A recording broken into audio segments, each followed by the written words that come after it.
All right, welcome everyone to the Sacred Seven podcast. This is so exciting for me, and also if you're watching this on YouTube or any other place, I'm really so grateful. I have a an old friend of mine, I would say now. Phoenix is here, and this is a place where we explore self-identity, emotional intelligence, and relational spirituality. So, yeah, we're going to go ahead and get started here, and I'm going to introduce myself to all of you. If you're new to this space, that's what we do here. We unpack these conversations, and we have a safe space for people to explore what's going on in their lives and what has gone on in their life and how they came to their medicine. So I'm going to introduce myself here to the audience and also to the space that we've created in the traditional language as best as I can, and then also in the contemporary. So Dogate, Andrew Ecker, Yinishe, Adona E, Nishinigi E, Inde Nishe, Irish Bashachin, Inde Dashache, German Dashanali, Kote Go E to Shli E, Portland, Oregon, Inisha, Shema E, Kathy Lindsay Boye, Shaza E, Del Ecker Wole. So I am Andrew Ecker. My mother, Kathy Lindsay, my father, Dale Ecker, my mother's mother, Elva Gallegos, Apache woman from New Mexico, my father's mother, Evelyn Beatty, Irish woman from Pennsylvania, my mother's father, Leroy Lindsay, Apache man from Arkansas, my father's father, Wayne Ecker, German Algonquin from Pennsylvania. I have a daughter, Bailey, a son, Peyton, a beautiful, beloved fiance, Monica. I was incarnated into this body in the land of the Multnomah and the Clackamas in Portland, Oregon, although I reside here in the land of the Akmel Atum, the Peepash, the Maricopa Inde people here in Phoenix, Arizona. And I'm grateful to turn it over here to Phoenix, my brother, to introduce himself and really share with us how this spiritual journey began for him. Yeah.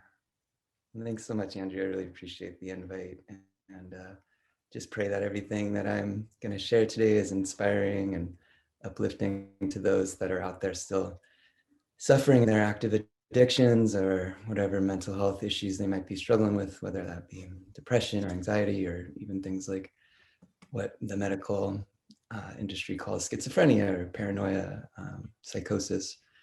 These are all things that I've directly experienced in my journey and have overcome to the point now where I feel much stronger and in a place where I can be of service to people that might be actively struggling with these things. So thank you so much, Andrew, and thank you, Spirit, for this opportunity. Um, I think it all began very young for me. I had an older brother that was 4 years older that I really looked up to. And he was just old enough to where he didn't really want to be my friend. And, not so old that he was looking to give me advice on anything. So, this story got so deeply enrooted for me that, you're not doing it right, or you know, you're not enough, basically. And that story of you're not doing it right really played itself out, you know, even into that disassociated oneness space where, you know, I felt like I took responsibility for all the world's troubles, like me not doing it right, me not loving myself enough, me not breathing properly, me not being relaxed enough or being embodied enough, was the direct cause of all the world's issues. Everything from the war to the homelessness to the, you name it, it was all my fault because I wasn't doing it right. And so now today I've really unpacked that quite a bit and have been able to reach a place where I know, what I'm truly responsible for, which is just my own self, my own ability to respond.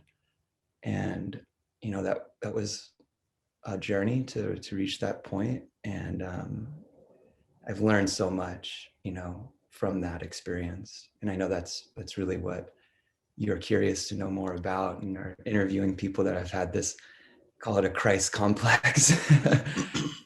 You feel that, that oneness and that, how would you describe it?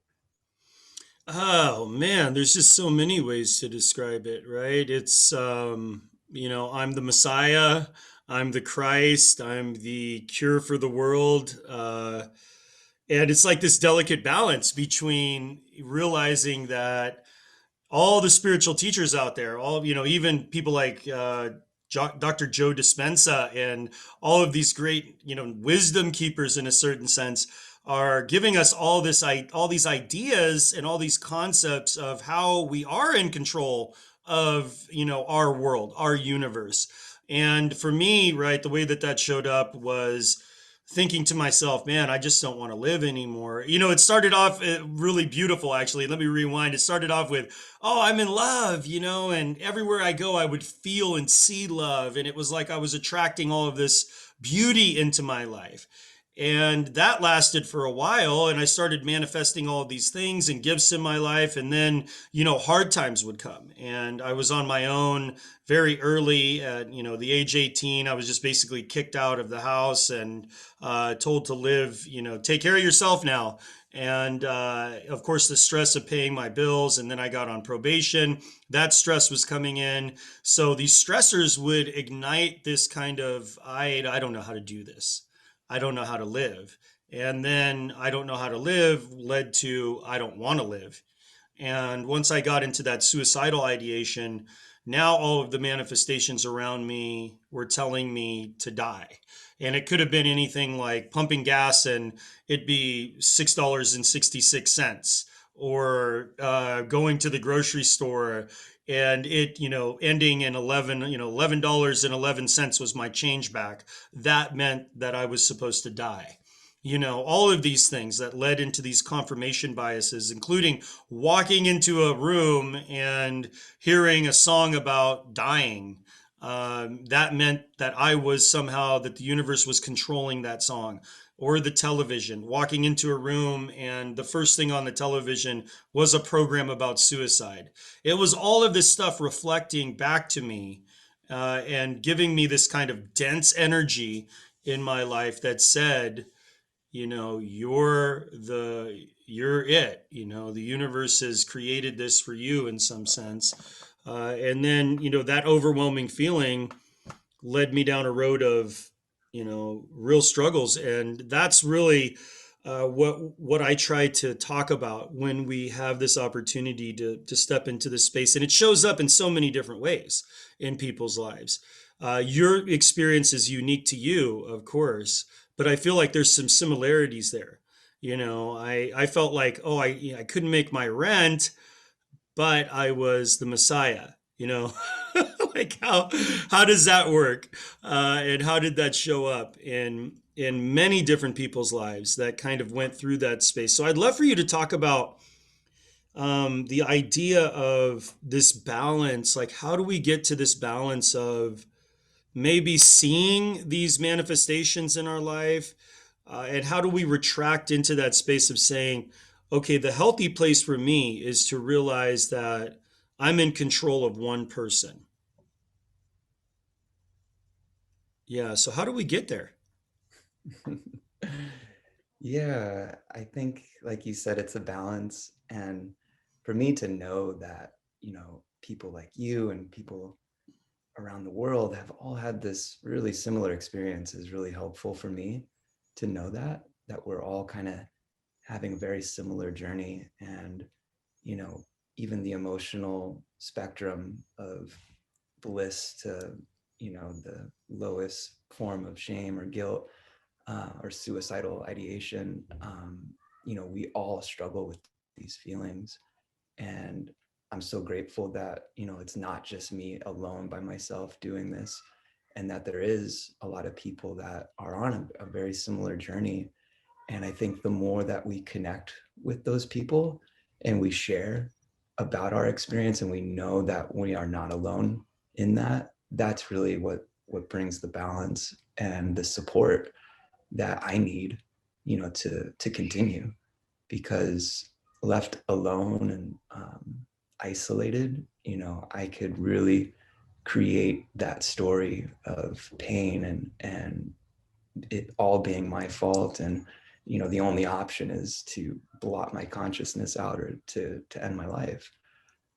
And so peer support has really been the biggest thing that has helped me more than anything else. at first I found that in the rooms of Alcoholics Anonymous and Narcotics Anonymous and all the anonymous programs. I was really just going to this place that had, Sex Anonymous, and they had Kleptomaniacs Anonymous. And, I had such a wide range of so many different expressions of disconnection and, seeking that adrenaline through any external source that I could find to really feel that bliss. And eventually I found dance, the same kind of, it can be external if you're dancing with other people and in that group setting, but really it came from within. I believe, especially because, the first time I've had this ecstatic, blissful experience was in solitary confinement in prison. And, I was in the military at the time. I had kind of lost everything. I was getting out medically for a back injury and eventually found myself addicted to narcotics and eventually got caught using heroin and was sent to prison for 14 months. And then 2 of those months were in solitary confinement. I was literally like losing my shit, screaming, crying. Eventually, I just started cathartically moving my body and eventually reached this out of body, ecstatic, blissful state where I was just crying. The tears felt, joyous.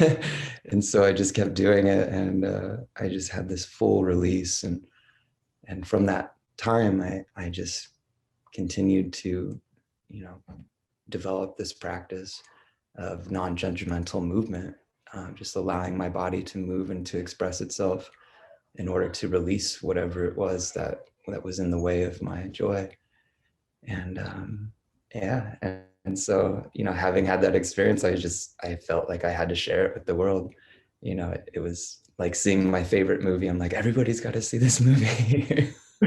Right. And so, I started Arizona Ecstatic Dance, which led to working with you and facilitating drum circles and then starting, TribaLights in downtown Phoenix. And yeah, it's been a beautiful journey, and there's been more offerings and more healing. It definitely has not been perfect. It's been quite a roller coaster. And yeah, but I'm so grateful to be where I'm at now. And yeah. And seeing the transformation and how you've kept the art form and this wellness practice, through the many different struggles that I've seen in your life, because I've known you for several years. It's been really beautiful to see that you have that relationship to dance, that teacher, in your life, that no matter what's going on, you have that, you can show up and dance. And that's a beautiful modality of wellness that, of course, goes back to the very dawn of cultural identity. People and communities have been dancing together and sharing sacred space with movement and healing themselves. And for me, it's so important to move. It's so important to get connected to that energy inside of us, and to just release so much and expand into the story of the music. That's one of the things that happens to me when I'm really in that trance space. And it's a safe place to explore that, to become like the reflection of the music inside of my mind. That's a safe kind of container for me to have this expression of maybe some neural pathways that have been opened up during my quote unquote, psychosis or my awakening process, whatever camp you're in, I guess. You'll choose, the definition of it. And now, right, through the music and being able to experience that in an ecstatic dance space, it's so amazing. So would you explain, maybe there's people out there that are looking for a vehicle of wellness, and what is exactly an ecstatic dance? Like, how does that relate to mental health? Because I know, right, we're in a time where everyone is looking for solutions. right? There's the psychiatrists, the psychiatric hospitals, the government. The World Health Organization has said depression is going to be the most costly health concern in the world, right? Suicide is getting right up there as one of the most costly experiences that we could have, not just on an economic standpoint, but of course, spiritually, emotionally, all of the families that are wrecked in this time. So how do we kind of get to that place of allowing for this idea of dance to be a reflection of our wellness, our mental health? How does that show up in your life? Yeah. I'm gonna get right to that. Hey, Sequoia, can you shut this curtain, please? Yeah, I got the sun like right in my I eye. see it. Yeah. It's been gradually going up. And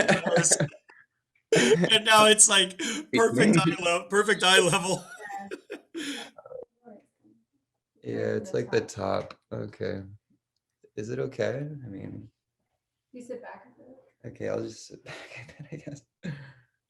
We could scoot you over a little bit like that way if you want. Yeah, there you go. There we go. Now you're not gonna. Yeah, perfect. Uh, Yeah, I'm actually recording this with our cameras, and just in case I say anything that we can use in the doc. oh, okay. Yeah, so she's just adjusting the cameras now. Okay, you're good. Cool. So yeah, whew, ecstatic dance. Man, it's literally, to me, it's the best, wellness modality. Like you said, it's really the oldest thing that we've been doing, as a human culture. Ever since we discovered fire, we started dancing and celebrating. And I believe that there was a mystical spiritual experience that was had from doing that, because something about moving your body without judgment, without a specific goal or end result in mind, there's an amazing experience of oneness that's felt. For me, it feels like I'm not moving, like the spirit that is connected to everything is moving me, right? I'm just surrendered, and my body is just unwinding itself.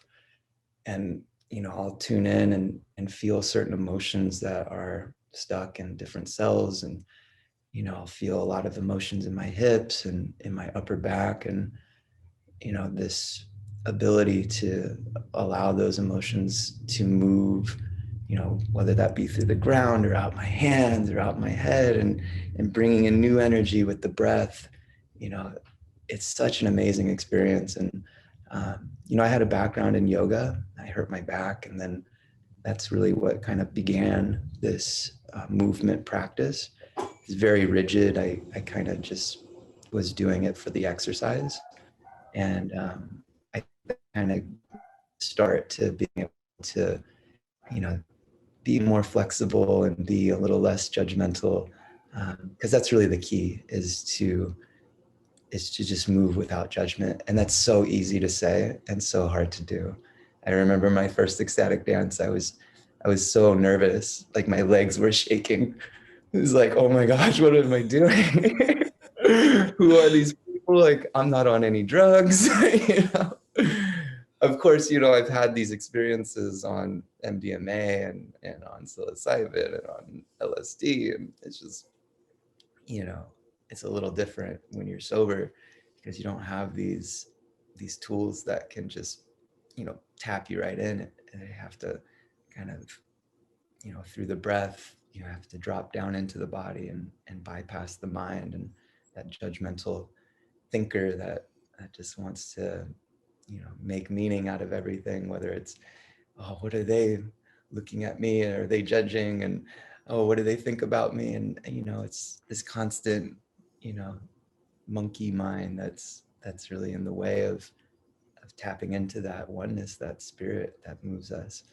And so, yeah, I just kept with it. At first I was practicing the 5 rhythms, and so you have flowing, which is really like this ability to flow like water, and then staccato, which is more rigid, deliberate movements, into chaos, which is really fiery and just allowing that anger of whatever it is that needs to come out, rage.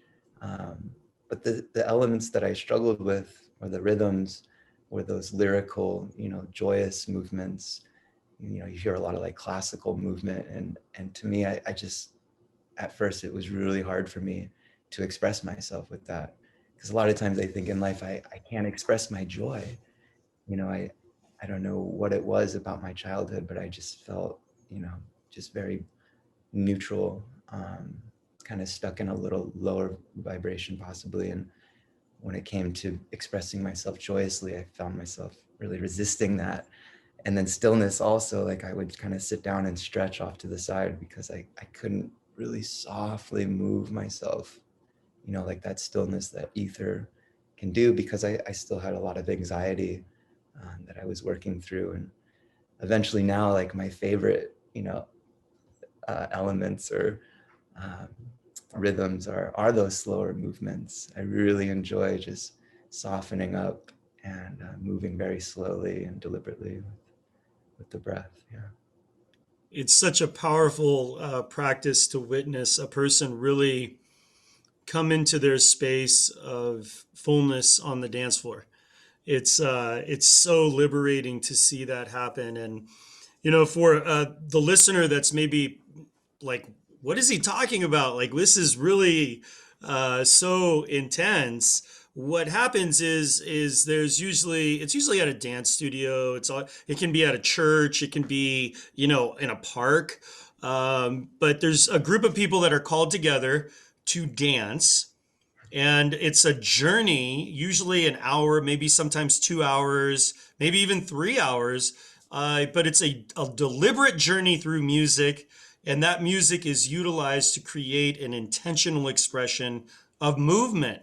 That's really the only thing that's the primary glue that holds everything together, is everyone has agreed to move. Sometimes there could be movement of two people together. Sometimes it can just be you moving by yourself. Sometimes it could be 4, 5, 6, 7, 8 people moving together in synchronicity. It's really just allowing for it to manifest. Now, there's certain disciplines inside of the, ecstatic dance movement that people bring forward, and this would be the way the experience is facilitated. Each and every facilitator kind of has their way of doing it, and they may voice something along the lines. Generally, there's no talking while the music is playing.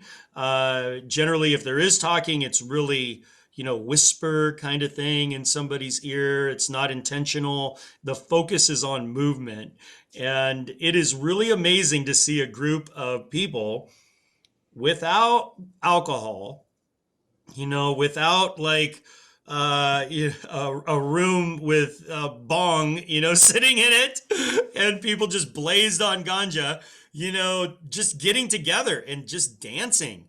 Not to say that a room filled with ganja is bad, or, or LSD or mushrooms or MDMA or even heroin or cocaine is bad. I'm not judging anybody. In my life, I was to the point where the heroin was the only thing that could keep me alive, because I was suicidal.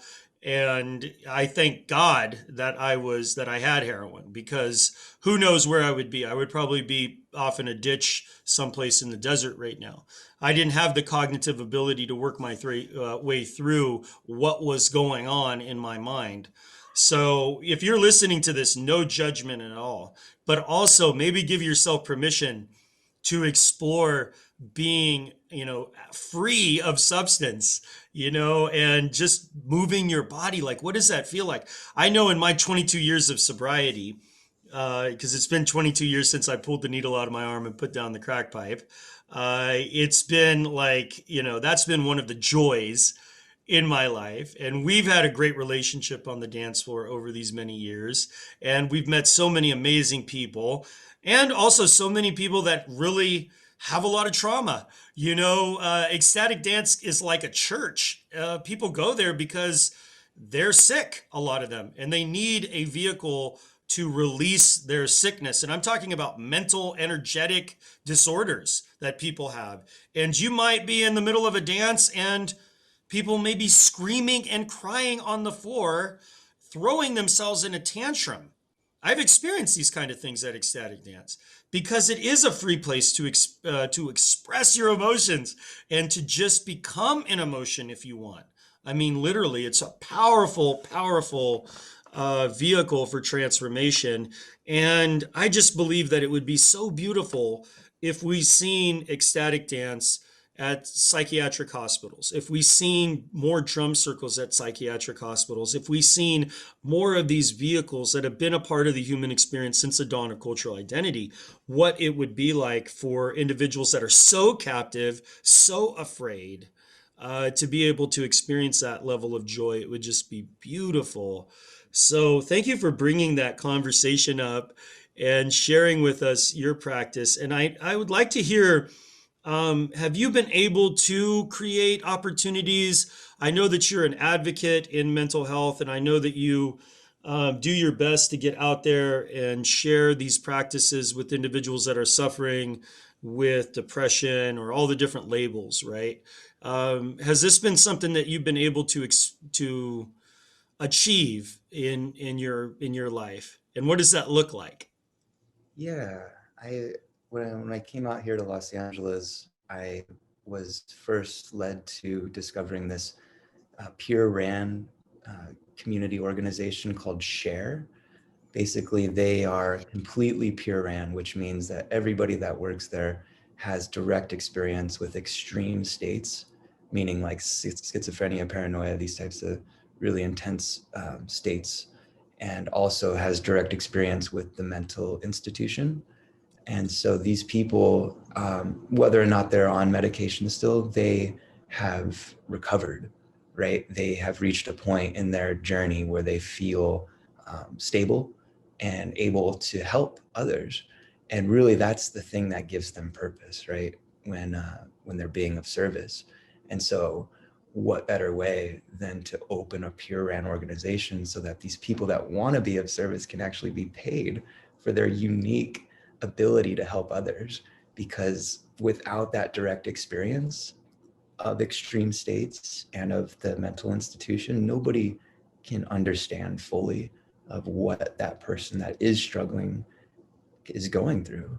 You know, I don't care how much training you've had, I don't care how many books you've read, you know, until you've actually experienced what it's like, you know, to be hearing all the voices of all of your inner fears and to seeing all the synchronicities all snowballing into this panic attack that you know, until you've had that experience and then numbed it with meth and heroin and alcohol, you don't know. Okay, until you've spent, you know, a month in a mental institution, you know, you don't know, you know, until you've been forcibly held down and injected with something that has you drooling all over yourself, right? These types of things, you know, these are the type of people that are now working at this center, this pure ran organization, right? This is a community center that was offering, and they still are with COVID, they're doing a lot of online meetings. They have about 5 different rooms. And so they were able to, at any given hour, have 5 different self-help support groups to choose from. And that was a big emphasis. And then they had a community room where they could go and work on the computers, and you could just hang out there all day. Even if you were homeless, it was like a safe place. And when I arrived here, I was homeless, and I hung out there quite a bit. And then I saw the need to bring movement, to bring dance, to bring meditation.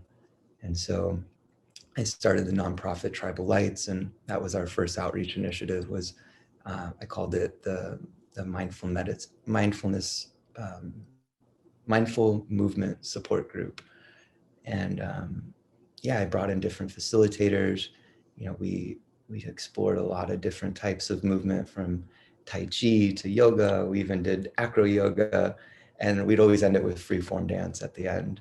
And people loved it, man. Like they really, really appreciated that. You know, I brought these big JBL speakers, and I just cranked it, you know, and it was so beautiful, you know, while it lasted. And um, you know, Share has done so much for me. I actually went through their peer specialist training program, they have a good amount of grant money coming from the Department of Mental Health because they see the value. You know, the studies have shown that peer support is much more effective than medications, doctors, therapists, you know, mental institutions. These have been, you know, the traditional way, the traditional approach to dealing with mental health. But for so long, you know, the peer support, the one person helping another, is really the proven best medicine. Not to say that medications or any of these things don't work or they should be ruled out. I feel that, you know, the peer support should be much higher on the priority list of, you know, how do we help somebody initially? You know, do we send a police officer like we normally do? You know, that's really the standard way that we deal with these incidents. If you're having an extreme state, we send police, you know, and like, you understand what it's like. Do you feel like you want to deal with police in that state of mind? I'd much rather talk to somebody that, you know, is loving and understanding and has resources to help me, not somebody that wants to put me in handcuffs and send me to a you know, a 24-hour, 48-hour hold and forcibly medicated. So I think I Yeah. answered your question. So important. And, you know, the idea of creating circle and sitting in circle together and really energetically manifesting and displacing the energies that no longer, you know, serve. It's like I have a community of people now. I have a place where I can connect. I have a place where I'm enough, where my story matters. And that is something that I feel is so important in this day. The isolation model that we're currently in, it's just so destructive. I know when Anthony Bourdain killed himself, that was one that really struck for me. It was like, you got to be kidding me. Anthony Bourdain? I mean, this guy basically traveled the world meeting people from exotic cultures and eating great food. And that was not enough. And why is that? You know, I feel like the culture that we live in right now, the coaching culture, right, that children are exposed to at an early age is great because, you know, it'll give people guidance to go out and reach out for help, to reach out for somebody that's an expert, quote unquote, expert in a field. And that gets installed into people's minds. Also, inside of that container is the idea that I need to correct this. I need to correct this to be better. And we get into this macro kind of realization that nothing's ever good enough, that there's no place to celebrate joy, like you were saying. There's no place to really give ourselves permission to feel joy and to say, oh, I'm feeling joy. I need to celebrate. I can be supported by everybody just nerding out about how great this is, you know, whatever that may be. And giving ourselves that permission, giving ourselves permission to really feel joy and dance joy. What does that experience like?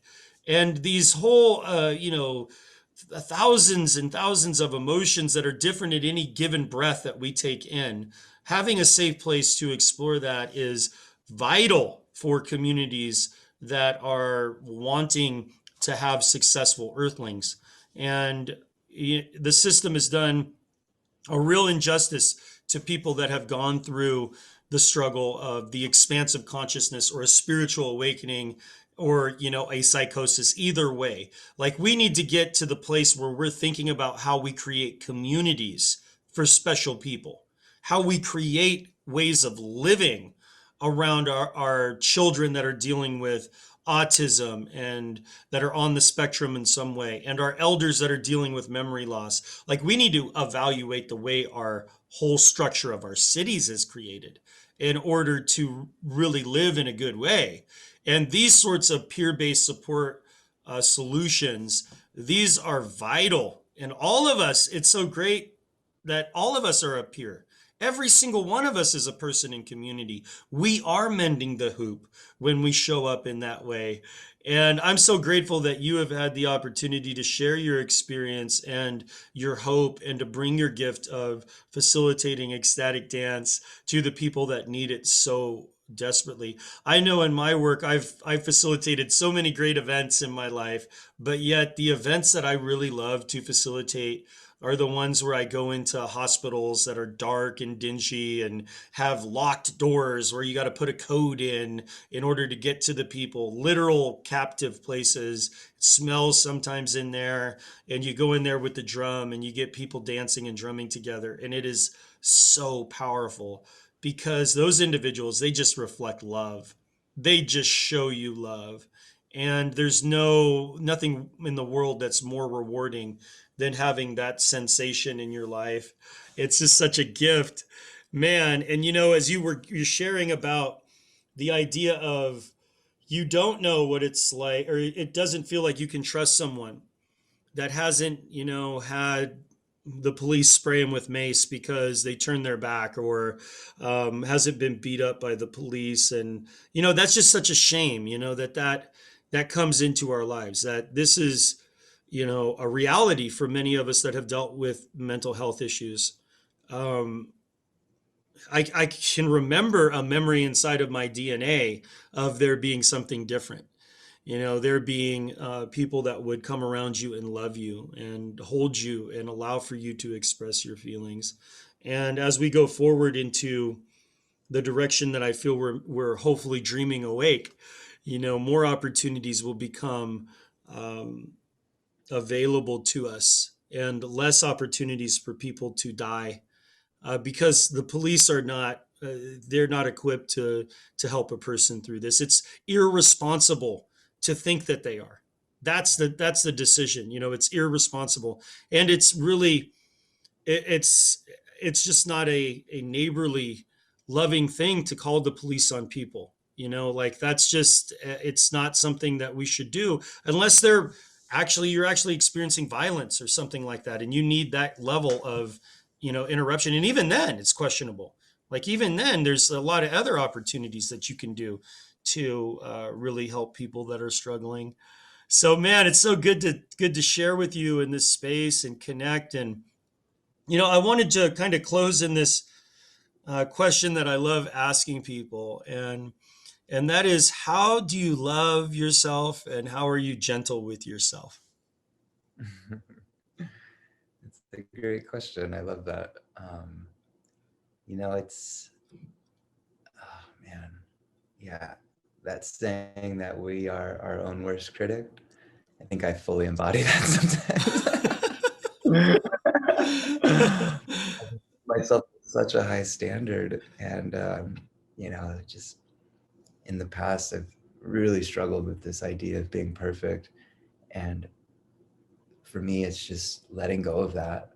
That's really the thing that is the best medicine for me, is allowing myself to make mistakes and knowing that those mistakes are actually the process of me learning to really like shift this story, and to kind of what is that way when you I'm sorry, I'm kind of losing the word I was searching for, but You transmute it, transform it. reframe. Oh, reframe. Yeah, that's a great word. I love that word. Right. Yeah. Yeah, to just reframe it and to look at it from this other angle, because it's our own perspective. That's really what we have the choice to choose how we look at things. And in any given scenario, I can choose to look at what I'm learning from the situation and how I'm growing, or I can beat the shit out of myself and like, woe is me, and now I'm gonna eat all this food, and I'm just gonna oversleep, and I'm gonna just give up on everything. And that's not to say I don't do that sometimes, but to be gentle with myself, like, all right, it's okay, you know it's okay, like, you can feel this, and it's okay, like, to not judge me myself for feeling that way. Because then that's, if all of a sudden now I'm judging myself for judging myself, and feeling bad for feeling bad, then it's like this spiral. And until then, it interrupts the pattern when I say, okay, you know let's feel this, let's fully go into this emotion and make it okay to feel sad, to feel fucking angry, to let myself to just release that, to be upset, to not try to push it away and, you know, try to cover it up, to just allow myself to go deeply into these emotions. They say you have to feel to heal. And it's such a cliche little, you know, elementary rhyme, but it's really true. So that's the process. Love it, man. I love it. Well, how can people get connected with you and with your vision? I know you have an upcoming documentary coming out or a YouTube channel. What are some ways that people can connect with you? Yeah, so Phoenix_Thunderbird. That's my Instagram handle. We are coming out with a documentary called TribaLights, which is the name of the nonprofit. The theme is waking up from the American dream. So we're interviewing experts and understanding really what the alternative is. What is the alternative to this American dream that we've been sold?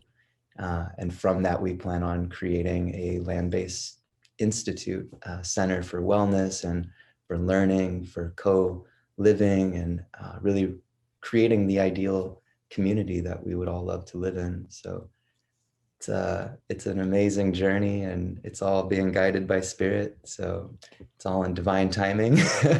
But if you want to know more, you can visit TribaLights.org. That's with one L. So there's a shared L, TribaLights.org. And yeah, add yourself to our newsletter, and we'll keep you posted all of the progress we're making. And yeah, thanks again, Andrew. I love For you, man. sure. Love you too, brother. And so excited to see you and your beloved and all the work that you're doing in the world. And really grateful for you spending some time here with our listeners at the Sacred Seven podcast and on YouTube. And we'll probably also post this to our Facebook channel. So yeah, it's really fun. And yeah, just so good, you know, to know that there's solutions out there. And these solutions are as old as culture. Ecstatic dance, drumming, the breath, all of it is just so beautiful. And until we meet again, bro, I'm so excited, man. I can't wait to get on the dance floor with you at some point, you know, and share some sacred space. It's been a while. Absence makes the heart grow fonder. So Ah, that's great. All right, blessings, my brother. blessings, Andrew. Much love.